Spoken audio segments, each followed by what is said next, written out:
Hey guys, my name is Marta, welcome to my channel, and today I'm going to be sharing with you my 10 favorite books I read this year 2022.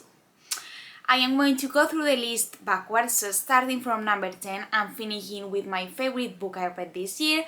But before I start with my list, I'm going to mention 3 books that I had to leave outside of my list of favorites, but that I still think are worth an honorable mention. First book is one that is considered a modern classic, and it is Toni Morrison's Beloved. This is Toni Morrison's most well-known novel, and it's a story of slavery, of trauma, of getting over years of generational trauma, set in this house that seems to be haunted by a spirit. This is a book about family relationships, but most importantly about racism, about getting over something that has shaped the person that you are because of the way society in your country was structured. This is a book that is very hard to read, both content and form-wise, since Toni Morrison has a way of playing with time that makes the reading experience a bit hard at some moments, but at the same time forces you to focus on what's going on in the story and to interiorize all the events that are taking place now or have taken place in the past.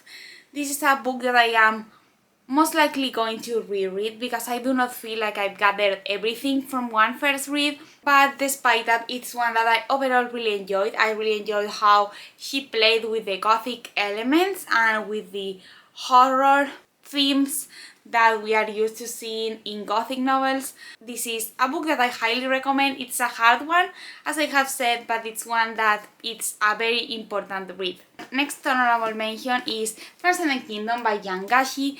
This is a book that is about this woman, Gifty, who is a woman who's studying to get a degree in science, and at the same time he's trying to both gain knowledge about her past as an immigrant from Ghana and recover from the grief that the death of her brother has supposed to her.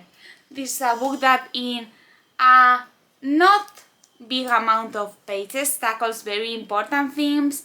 I really like how it dealt with both race and trauma. I really like how the author played with a narrative by placing fragments that were set in the past that helped us discover our author's past and how she ended up where she ended up, and at the same time how it dealt with our protagonist's day-to-day life. It's a book that is very short, as I have said, but that talks a lot about those things. But the most important one, I believe, is that of family. We also see how difficult our main character's relationship with her mother is because of her past, because of everything she had to leave behind in order to provide a good future for our protagonist. But most importantly, this is a book that I had on my shelf for a while now but hadn't managed to read, and now that I have finally done so, I am very excited to read the other book by Yang Gashi, which is her most popular one, Homegoing, because I know that it deals with similar themes but is more developed and dives more into the entire slavery and trauma narrative that this book did not talk that much about. And last honorable mention is a classic, and it's Thérèse Raquin by Émile Zola. This is a French 19th century classic. This was my friend Zola, and I am now very intrigued to read more from him because I had always wanted to read his works, but I just was too intimidated to start with the entire Ushomacar saga because there are a lot of books. So to begin with, I decided to pick up his standalone. In this book we follow Thérèse Raquin, who is a woman who's bound to be married to this very sickly man. She, after living with him in the countryside for a while, moves to Paris, where she meets this handsome man with whom she starts to have an affair, and they both plot to kill Thérèse's husband. the book starts then, right after a few chapters, they commit the murder, and the rest of the narrative is all about the psychological effects that committing this act has on themselves. This is a book about guilt, about learning to live after you commit a crime. It's a book about passions. It's a book about human minds, and a book about a psychological descent into madness that I really like to read in novels. This is a book that I think it's a great introduction to Sola's works, so if you don't know where to start, I highly suggest you begin with Thérèse Racan because it's fantastic, it's short, and it's intriguing from the start to the very end. And now that I'm done with the honorable mentions, I'm going to start with number 10 on my top 10 list of favorites, and it is Webs and Daughters by Elizabeth Gaskell. This is a book that I read for Booktober, and in it we follow young Molly Gibson, whose father marries this woman who has a daughter named Cynthia, and the book is basically about Molly and Cynthia's relationship and life in the Victorian era.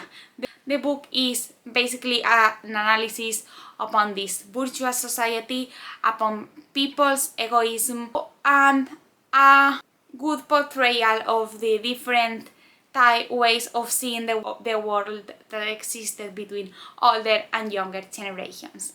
It's a book about love affairs, about sickness, about taking care for others, and about families in general. It's a really nice Victorian novel, as the other Elizabeth Gaskell that I read, which is North and South. It's a book that is very beautifully written, that has a lot of details when it comes to our main characters' personalities and ways of thinking. It's a book that is very easy to read, meaning that it's a book that doesn't really drag nor puts you off because of the themes that it tackles. It's a book that is so much fun. It's a book that I think it's a good introduction into Victorian fiction if you are looking to get into Victorian fiction.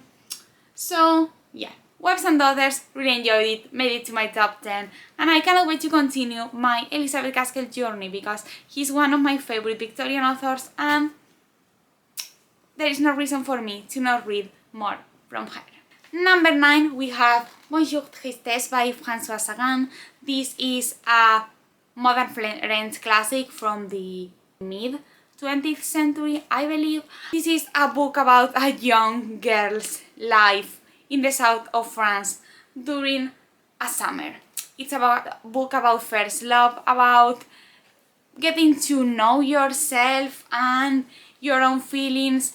It's a book that is at some moments very angsty and very teenage thoughts focused, but at other times it's a great analysis on love and obsession and on one's need to feel loved by someone.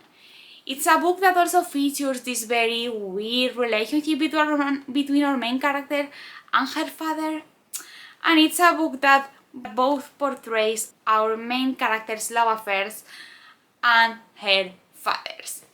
It's a book about dysfunctional families, we could say. It's a book that is very short but that shines because of its lyrical writing style and its beautiful descriptions.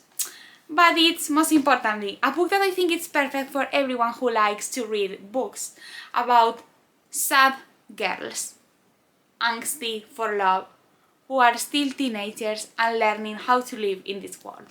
It's a book that I think made it to my top of the list because I read it when I was in the south of France this summer, so I could relate to the heat, to the insects, and to the overall atmosphere that he describes in this very short but touching book. So yeah, Francois Sagan, really recommend it, and it's a really fun short book. So if you're looking to read a book before the year's over, you might want to pick this one up. Number 8 on my favorites list is one that I read recently, and it is Giovanni's Room by James Baldwin. This is a book that I have been meaning to read for a while now, especially since Emma from the channel Emmy read it, I think last year. It's a book set in the 50s, and it's similarly as Francois Sagan's novel about a young person learning about his feelings and his love. However, unlike Sagan, this is a very symbolically heavy novel that tackles homosexuality and the fear of being perceived as such in the 50s. It's a very violent book, not violent towards society in general, but violent towards oneself. It's a book that is, for the most part, set in this room, a room that our main character David enters, where he really discovers who he really is and gets in touch with his true self. It's a book about a very short love affair that happens between Giovanni and our main character's David, while her to-be wife is away in Spain. So it's a book about some sort of cheating, but that goes beyond that. It's a book about hidden passions. It's a book about closed versus open spaces. It's a book that is very strong in terms of both symbology and feelings. It's a book that I recommend everyone read. It's a book filled with sentences that are going to make you reflect upon life in general, and it's a book that is overall very self-destructive. Yeah. Giovanni's Room, a book that I became obsessed with right after I read it. A book about obsession, about hatred, about violence, and with a few settings that mean more than you might think. Believe me, this is a book that won't leave your mind if you read it. It's a book that you will go back to mentally many times after you read it, and it's a book that is going to make you think about many things, including homophobia and the way someone fears to be perceived and is perceived by oneself. Book number 7 is a play, and it is a classic Spanish play that I can't believe I just read this year, and it is La vida sueño by Pedro Calderón de la Barca, translated to English as Life is a Dream, I believe. This is a Baroque play from one of the most important playwrights from the Golden Era in Spain. It's a play that is the epitome, does that word exist in English, of Baroque drama. It's a book in which reality and dreams are all mixed up, and it's a book about power and freedom.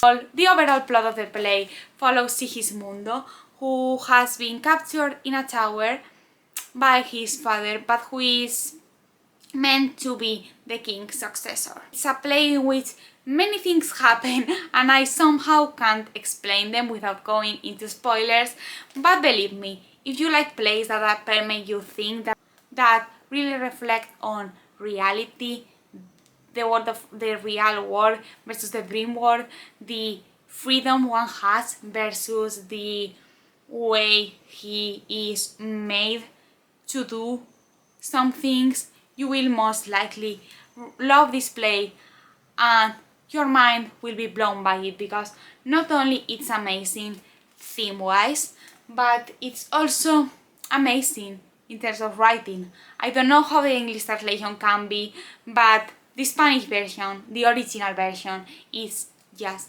fantastic. A play that I cannot go into without saying much, but without saying way too much, but believe me, if you like plays, especially plays that play tricks in with your mind, you will most likely love this. And not only BookTube needs to read more drama, but BookTube needs to read more drama that is outside the English tradition. And this one is the most important play in the history of Spanish dramas, or at least one of the most important ones. So it's one that you need to read as a reader. Next we have another book that I read for October, Allible by Brownie. This is an epic poem made up of 9 books in which our author is going to tell the story of this woman orally and how she became a proper author after rejecting society's convention. That is a book that really shows Izetbegovic Browning's cultural knowledge, since she is able to develop some links between the Greek world and our main character's life, and at the same time it's a book that really examines the society of the time, the struggles that not only women but authors in general had to face. It's a book that also discusses freedom and freedom for women, and it's a book that is very beautifully written, and overall it's an epic poem that you need to read because it's a work of its time and from which you can learn a lot about the time period and at the same time about Elizabeth Barrett Browning as an author, since although it is not an autobiography, the author wrote this grabbing some inspiration from her own life. It's an epic poem that I highly recommend, and if you are looking to create a TBR for October next year, you might want to include this if you haven't read it yet. It's a personal favorite of mine, and I cannot wait to read more poetry by Elizabeth Barrett Browning in the future. Next, I believe it's number 5. On number 5 we have The Eyes Were Watching God. Next, I believe it's number 5, we have The Eyes Were Watching God by Zora Neale Hurston.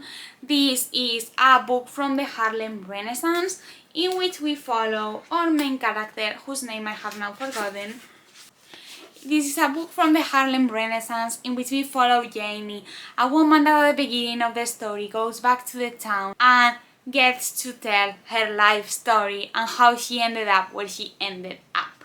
This is a book that is both about a black person's struggle when coming from a family that were slaves, but at the same time I'm a book about women empowerment in general. In this book we will see our main character Janie be put into some marriages in which she will struggle but manage to get away from, and we will see the process of her from being a very small fragile woman to this very strong person she becomes at the very end, which is actually the person she is at the beginning of the story. It's a book that is then talk in retrospective. It's a book that really gives you intrigue for what's going to happen. It's a book that is filled with symbols that I sadly wasn't able to grasp, so I will be looking forward for a reread.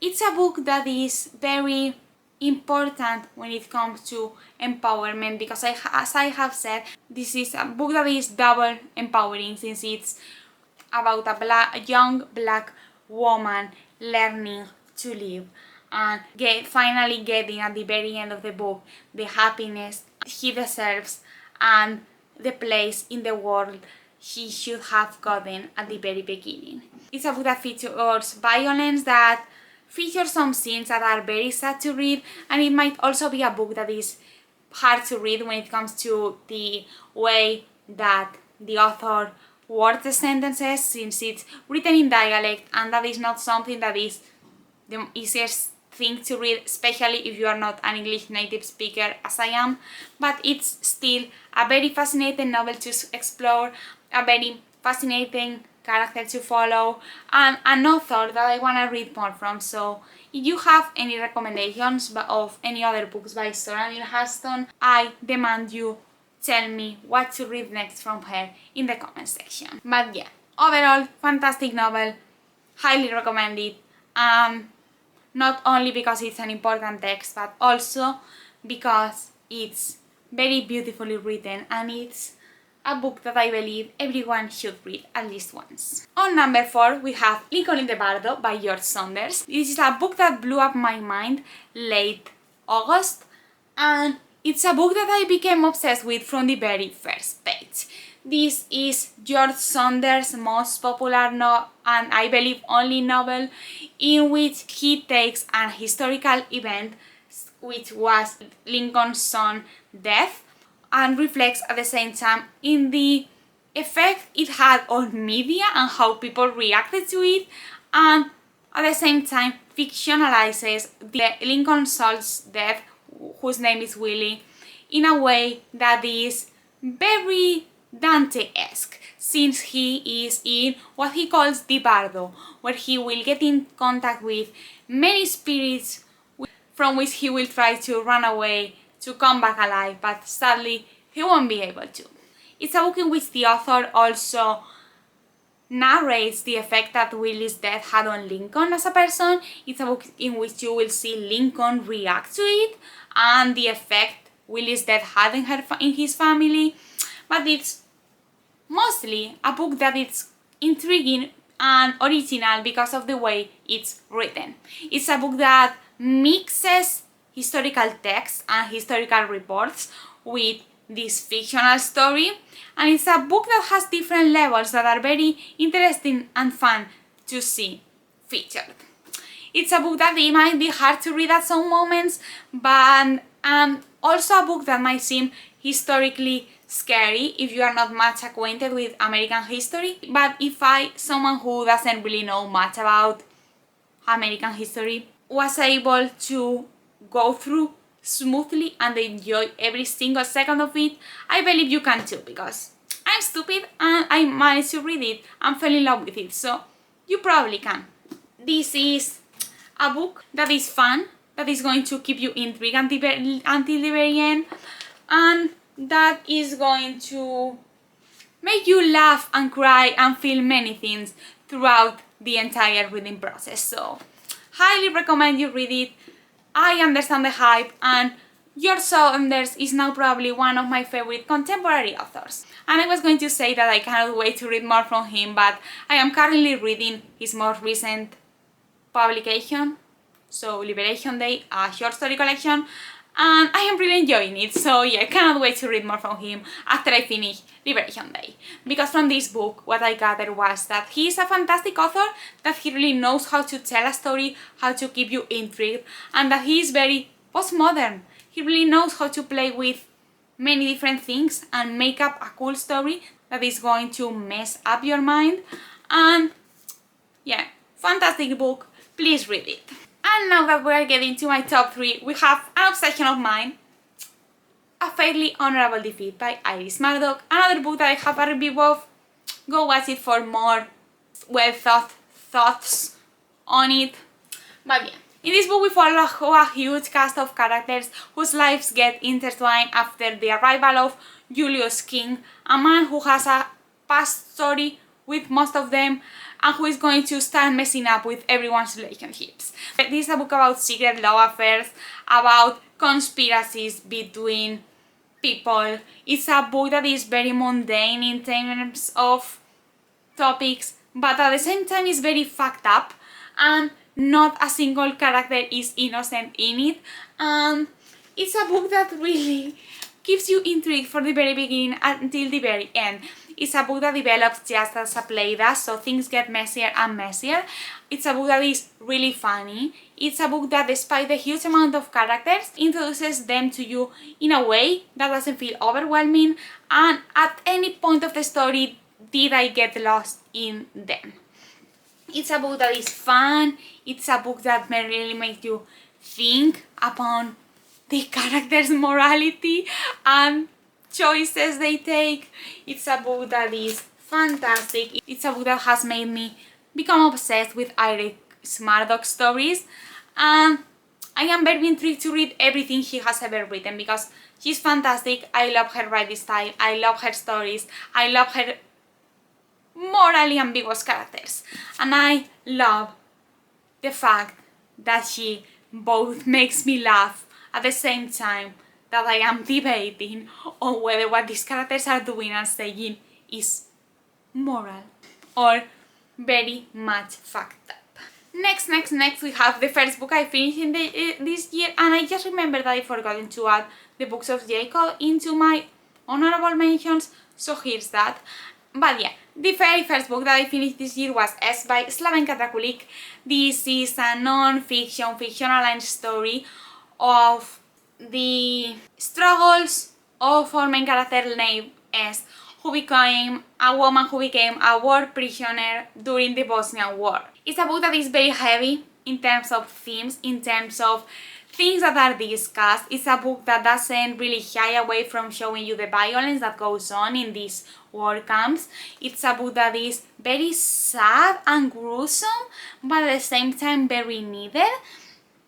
It's a book about trauma, about how something as being a war captive can affect you as a person.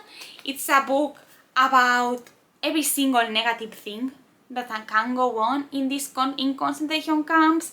It's a book that is very sad, very needed, but most importantly, it's a book that is based upon real facts, and it's a book that by Sinan Ilin, our main character's name with a letter, really makes you reflect upon the many lives of many women that were both lost and metaphorically lost in these camps. Since, as you can see in our main character's story, the experience he lived there is something that doesn't really leave her and never will. And it's a book that is going to really make you think about their strength, their endurance in these places. And it's a very sad but very important book that is going to change the way you see wars, especially the way we usually read about wars and war victims, because in this novel the protagonists are these victims that were not killed but that had to go through very sad and horrible things. So yeah, please read this if you think you can face it. It's a book that features lots of heavy topics, so read a trigger warning list, whatever, if you are not sure you can face this novel, but if you can, please read it, because it's fantastic and very important. And last, on a happier note, my favorite book of the year is The Enchanted April by Elizabeth von Armin. How many Elizabeths have I read and loved the works of this year? I honestly don't know. But yeah, The Enchanted April. This is a book in which we follow 4 women who are tired of their lives in London. Some of them are tired of their marriages, some of them are tired of men in general. But they read this news in the newspaper that tells them that they can spend the entire month of April in a castle in Italy. So this is a book about these 4 women with no previous knowledge of each other getting together and living in a castle in Italy. Things go wrong, their dynamics sometimes get in touch in ways that they did not really desire, their personalities clash, and their different ways of living also sometimes come into contact in not the best way. This is a book that is really fun. This is a book that really explores women bonding, and a book that really explores the freedom that was needed for women at that time. This is a modern classic. This is a book set and written during a time period where there was not much freedom for women. Their lives had their constraints, so going on a holiday was not something that was pretty usual. This is a book in which you can physically see how things start getting even worse once men start entering the castle. This is a book that is both very fun to read but also fun to think about after you finish, since despite being very pretty light-hearted, it also has this deeper tone from which you could develop more serious themes. But overall, what I like about this book was that it was all about female bonding, and that it was a relaxing and inspiring read, that it was very fun because one of my favorite things on it was the narrator's voice and how she was very funny, and how he played with the 4 of our main characters' perspective, and how by switching to each of them you could see how they saw each other. It's something that is usually done in all kinds of narratives, I know, but in this book it made it especially funny and I really enjoyed it. So yeah, read The Enchanted April from some angry girl spring vibes, because the book is set in spring and it's all about angry women, and I believe that if you are into those books about angry women, that are very in right now and that I personally enjoy, you will most likely like this one because it's more lighthearted, but it's also really fun, and sometimes one just needs some fun in their readings. So that was all for today. Comment down below what are your 10 favorite books you've read in 2022. Subscribe to my channel and all if you want to see more from me. Tell me if you read any of these books, like this video if you liked it, and I hope your day is gone amazing, and I will see you in my next video. Bye!